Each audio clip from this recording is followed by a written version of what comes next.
Success requires no explanations. Failure permits no alibis. Chapter 13. The Subconscious Mind. The Connecting Link. The 11th step toward riches. The subconscious mind consists of a field of consciousness, in which every impulse of thought that reaches the conscious mind, through any of the 5 senses, is classified and recorded. The subconscious receives and files sense impressions or thoughts regardless of their nature. You can plant in your subconscious mind any plan, thought, or purpose that you desire to translate into its physical or monetary equivalent. Those desires that have been mixed with emotional feeling and faith in your ability are the ones that are strongest. Therefore, they are the first to which the subconscious responds. The subconscious mind works day and night, and in some way which is not fully understood, the subconscious seems able to draw upon the forces of infinite intelligence for the power to transmute your desires into their physical equivalent. And it does it in the most straightforward and practical way. You cannot entirely control your subconscious mind, but you can hand over to it any plan, desire, or purpose that you wish transformed into concrete form. Refer again to the instructions for using the subconscious mind in Chapter 5, Autosuggestion. Editor's comments. In the chapter on autosuggestion, the 4 primary methods for planting and reinforcing suggestions in your subconscious are: 1. The formulation and writing out of your desire. 2. The repetition of positive affirmations. 3. The creative visualization of your goal. And 4. By acting as though the goal is already yours. This is the end of the editor's comment.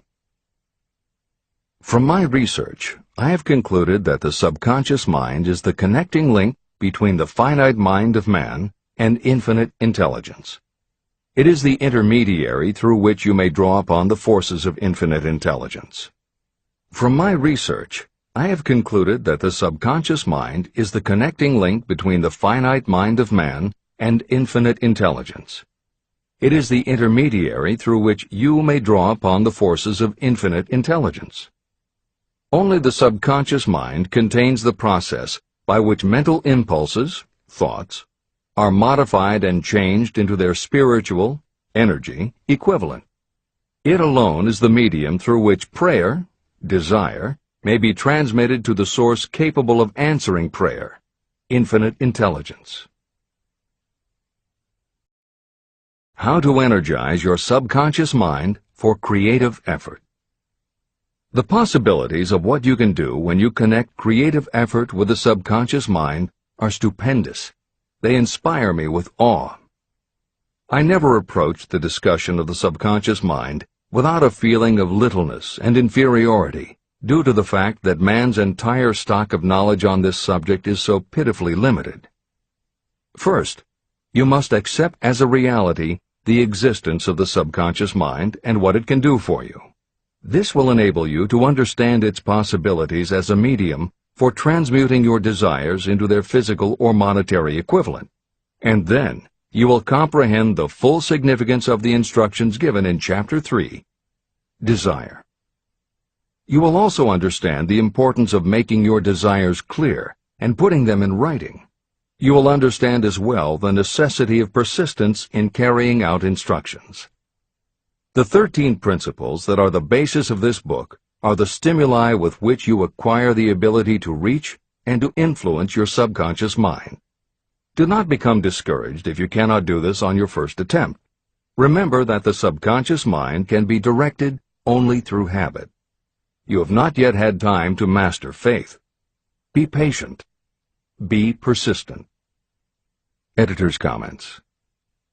There are 2 aspects to Hill's theory of the subconscious mind. There are 2 aspects to Hill's theory of the subconscious mind. One is the concept of the subconscious as the storehouse of all information and thoughts that you have ever experienced. The second is the concept of the subconscious as the gateway to infinite intelligence. In this chapter, Hill focuses primarily on the subconscious as a storehouse. Expanding on the editorial comment about the subconscious mind that appears in the chapter on autosuggestion, proof that the subconscious is a storehouse of information is confirmed in the use of hypnotherapy by psychiatrists.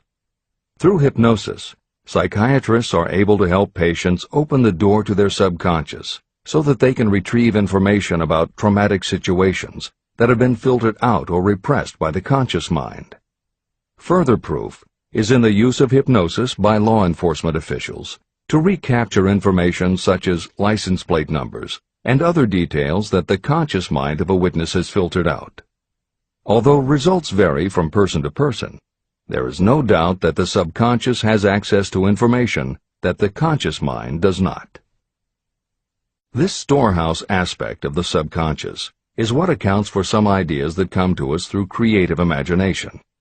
In some instances, bits of information and ideas that our conscious mind has forgotten will connect with each other on a subconscious level to create a new idea, and that idea will be received by our creative intelligence, which presents it to us as a flash of inspiration. You can't completely control this process, but you can condition yourself to come up with more and better ideas. It is a fact that a traumatic experience, the result of which creates a strongly planted idea, can influence the way a person thinks and acts. If that is true, then by intentionally using all of your efforts to powerfully plant an idea in your subconscious, you should be able to create what would amount to a good traumatic experience that will influence the way you think and act in a positive way. This is exactly how you develop what Hill calls a money consciousness. If you do everything within your power to strongly, firmly, and with complete faith and conviction plant the idea that you will be successful and achieve your desire, your subconscious will accept and store that idea. If you have planted the idea so strongly that it is the dominant idea in your subconscious, it will influence all of the other ideas and information stored there. When you have given your subconscious this specific direction that it did not have before, it will begin to put together pieces of information, and through your creative intelligence, you will find that you are coming up with more and better plans and ideas to accomplish your goal. But as Hill says, you can do this only through faith and habit. You must write out the affirmation of your goal, and you must repeat it aloud every day with absolute faith and conviction that you can achieve it. You must vividly and creatively visualize yourself achieving your goal, and you must do it every day. You must conduct yourself with the attitude that says you can accomplish your goal, and that you deserve the help of those who can help you to accomplish your goal. And you must conduct yourself in that way every day. If you seriously commit yourself to doing these things, it will change the way you think and act. Your subconscious will do everything it can to transmute your desire into reality, and other people will want to do what they can to help you succeed. This is the end of the editor's comments. Many statements in the chapters on faith and on autosuggestion are repeated here for the benefit of your subconscious mind. Remember, your subconscious mind functions whether you make any effort to influence it or not. This means that thoughts of fear, poverty, and all negative ideas will affect your subconscious mind unless you master these impulses and give it more desirable food on which it may feed. The subconscious mind will not remain idle. If you don't plant desires in your subconscious mind, it will feed on the thoughts that reach it as the result of your neglect. Both negative and positive thoughts are reaching your subconscious mind continuously. These thoughts come from the four sources. 1. Consciously from other people. 2. Your subconscious. 3. Subconsciously from other people. And 4. Infinite intelligence. Every day, all kinds of thought impulses are reaching your subconscious mind without your knowledge. Some of these impulses are negative. Some are positive. Right now, you should be specifically trying to shut off the flow of negative impulses and actively working to influence your subconscious mind through positive impulses of desire. When you achieve this, you will possess the key that unlocks the door to your subconscious mind. Moreover, you will control that door so completely that no undesirable thought may influence your subconscious mind. Everything that you create begins in the form of a thought impulse. You can create nothing that you do not first conceive as a thought. Through the aid of the imagination, thoughts may be assembled into plans. The imagination, when under your control, may be used to create plans or purposes that lead to success in your chosen occupation. All thoughts that you want to turn into success and have planted in the subconscious mind must pass through the imagination and be mixed with faith, your faith in your own abilities. The mixing of faith with a plan or purpose intended for submission to the subconscious mind can only be done through the imagination. From these statements, it should be clear that if you want to make use of your subconscious mind, it will call for the coordination and application of all 13 principles of success that are the basis of this book. Make your positive emotions work for you. The subconscious mind is more susceptible to influence by thought mixed with feeling or emotion than it is by thoughts originating solely in the reasoning portion of the mind. In fact, there is much evidence to support the theory that only emotionalized thoughts have any real influence on the subconscious mind. It is a fact that emotions or feelings rule the majority of people.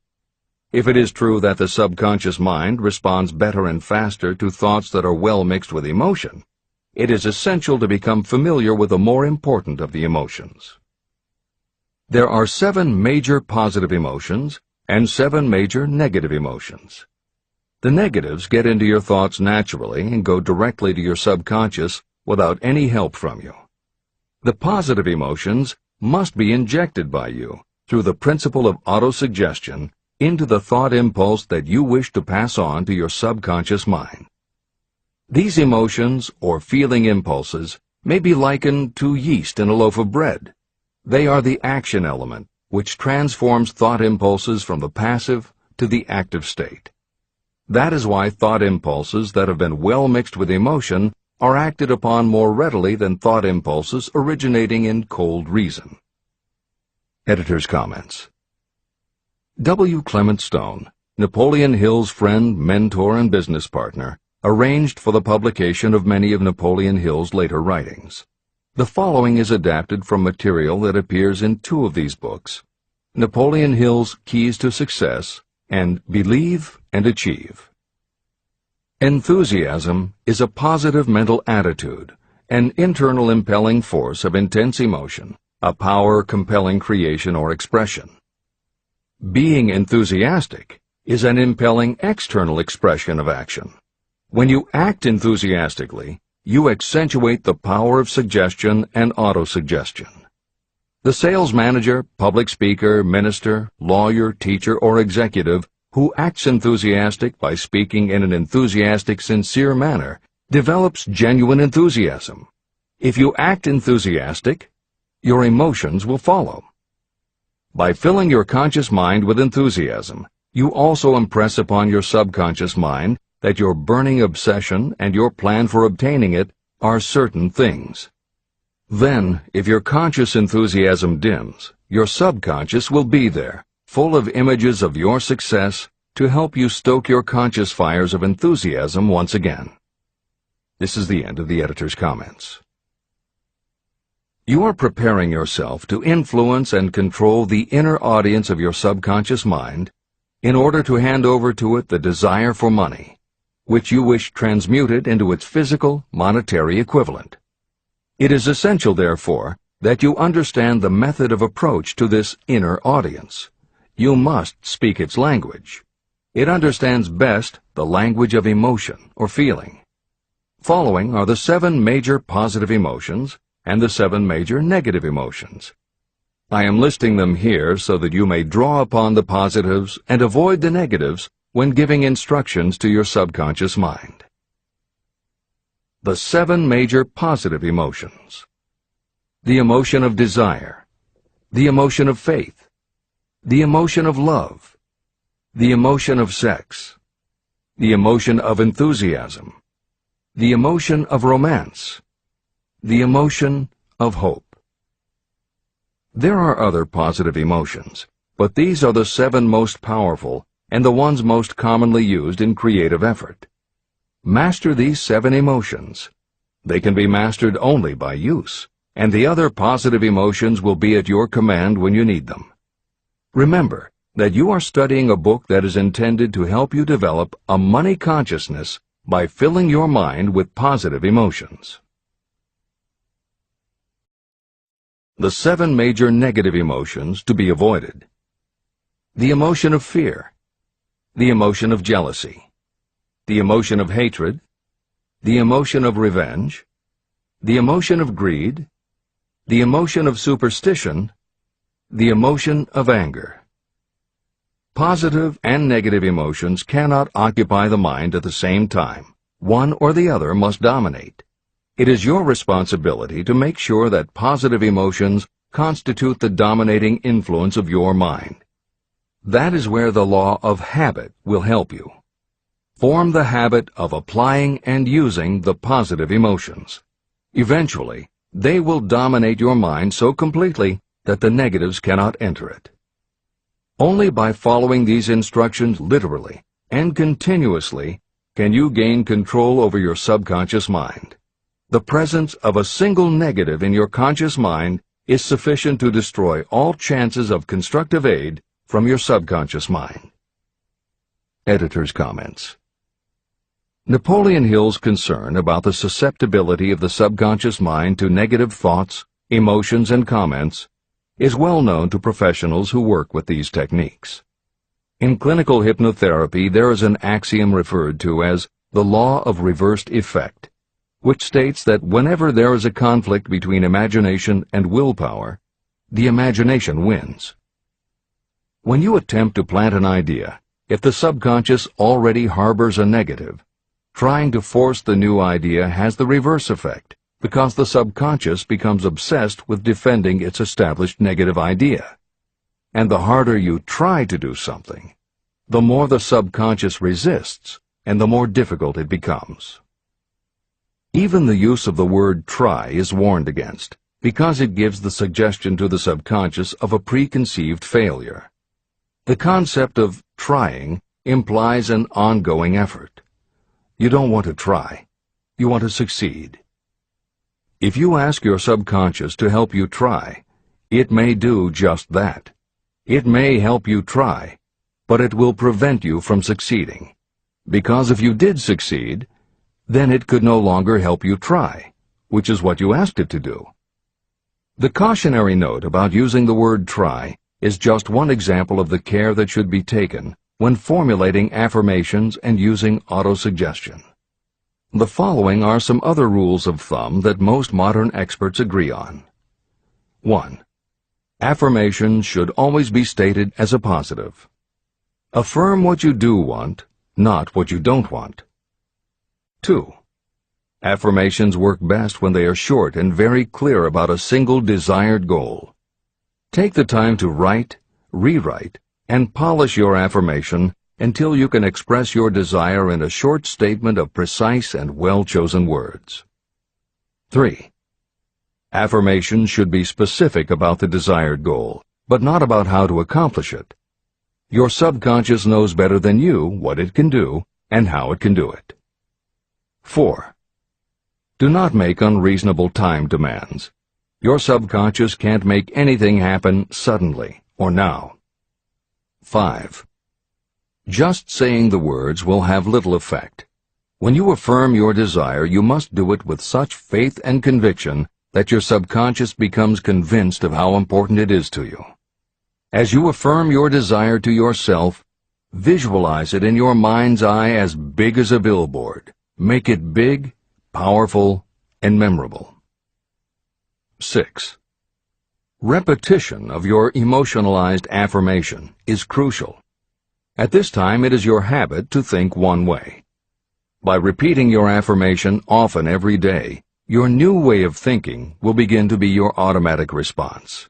Keep reinforcing it until it becomes second nature to you, and your habit will have become to think the new way, the way you want to think. This is the end of the editor's comments. We form habits based on the degree of reinforcement we receive. Habits make no moral judgments. They can be either good or bad. Both are formed through repetition. If we try something and like the results, we repeat the action. You can replace negative thoughts with positive ones. You can replace inaction with action, and you can form any habit you choose. Your thoughts are the only thing that you can completely control if you choose to do so. You can control your thoughts to control your habits. The secret of effective prayer. Most people resort to prayer only after everything else has failed, or else they pray by a ritual of meaningless words. And because most people who pray do so only after everything else has failed, they go to prayer with their minds filled with fear and doubt.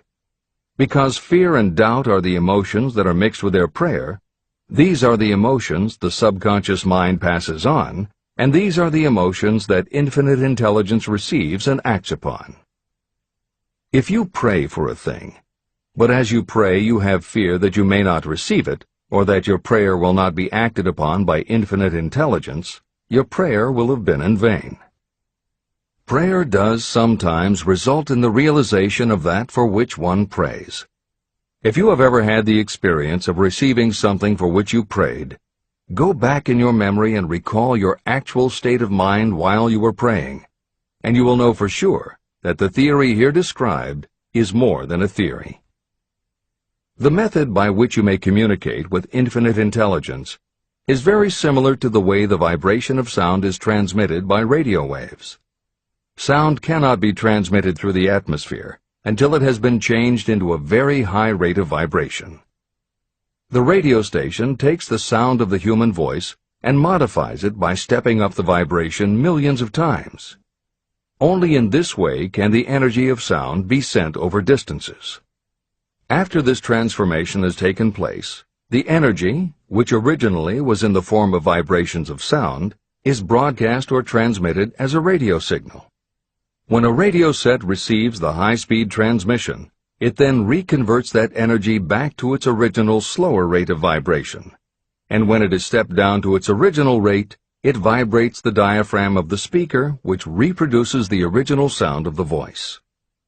The subconscious mind is the intermediary that translates prayers or desires into terms that infinite intelligence can receive. The answer comes back to you in the form of a definite plan or idea for procuring the object of your prayer. When you understand this principle, you know why mere words read from a prayer book cannot serve as an agency of communication between the mind of man and infinite intelligence. Do not expect troubles, as they have a tendency not to